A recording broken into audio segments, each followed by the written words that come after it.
Femi Onakore is an economist, and he joins me now to discuss the implication of this trend on the Nigerian economy. Good to have you on the news.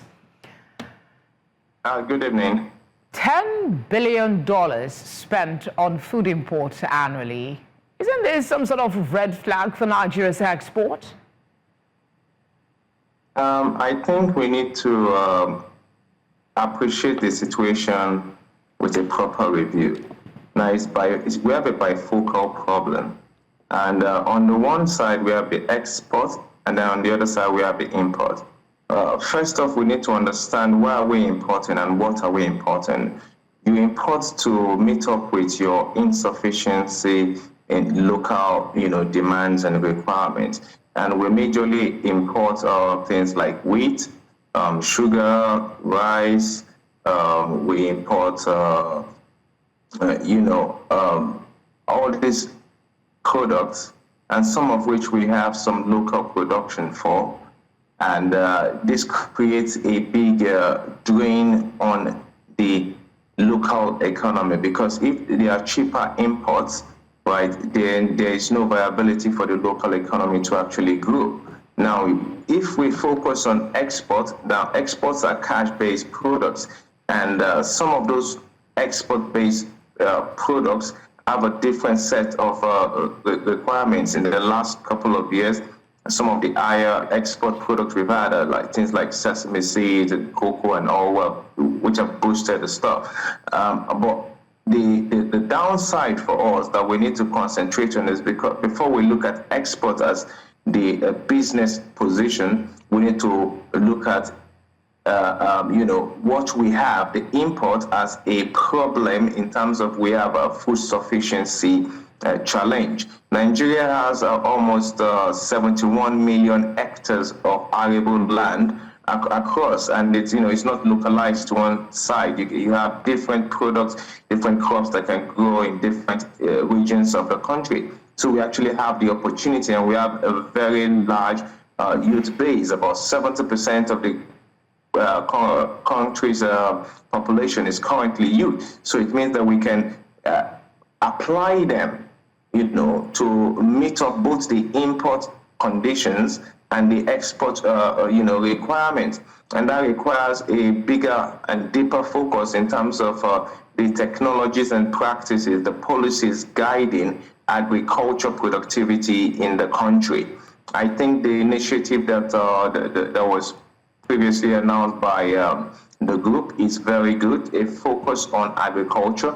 The administration had in 2023 provided a platform and said that agriculture, declared a state of emergency on agriculture and a focus on it. And the Minister of Agriculture recently said the same thing.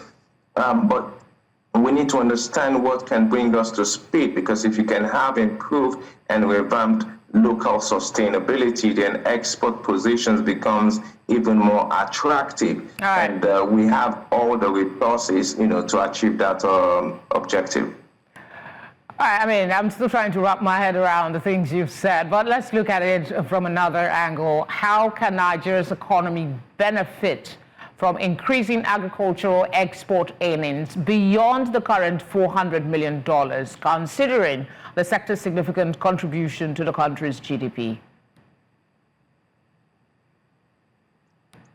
So agriculture contributes a significant amount to our GDP. In terms of earnings, export contributes about 5.73%, but in aggregate GDP contributes about 30% in terms of our GDP, and it has always been, a big factor in contributions to our GDP.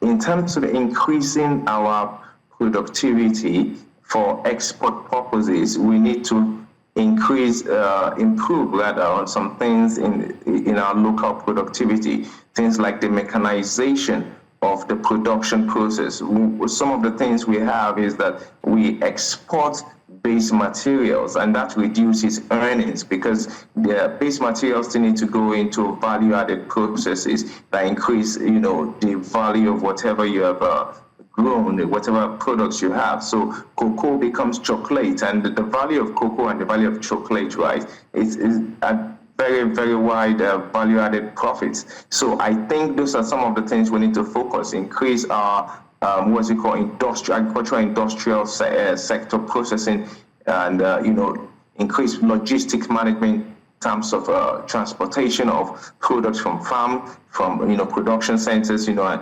improve policies guiding export, regulation and application, and as well as improve the productivity end, which is increasing, affordability and access to land acquisition, agric, fertilizer, seeds and grooming, mechanization processes, and all those things that can help you improve, the processes. We have to move away from sustenance agriculture, which is what had contributed so much to our GDP, and move towards mechanized, agriculture. In that system, we can actually achieve the dual objective of local sustenance, right, and reduce import dependence, increase our export. If we reduce import dependence, then we can increase our export earnings. Can we improve on our export-oriented policies to perhaps boost agricultural export? And what would be some of the incentives that can be offered to farmers and exporters? Currently, there are a lot of initiatives, in place to help farmers. There are funds by the federal government and by other allied and centered initiatives and NGOs driving those things.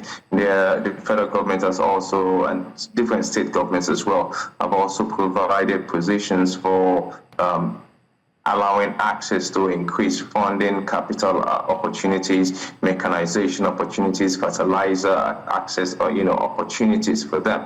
And all this are they are meant to increase productivity in that sector and improve our export earnings. However, I think that we don't have enough on ground to actually push it. There has to be a bigger drive, and it must be policy driven both at the academic level and at the social level, that youth inclusion in agriculture has to be driven, has to be encouraged. Youth inclusion in, and the use of technology to augment some of the areas that we have some gaps in our processes. Femi, as always, we appreciate your time and the insights you've provided to this conversation. Thank you.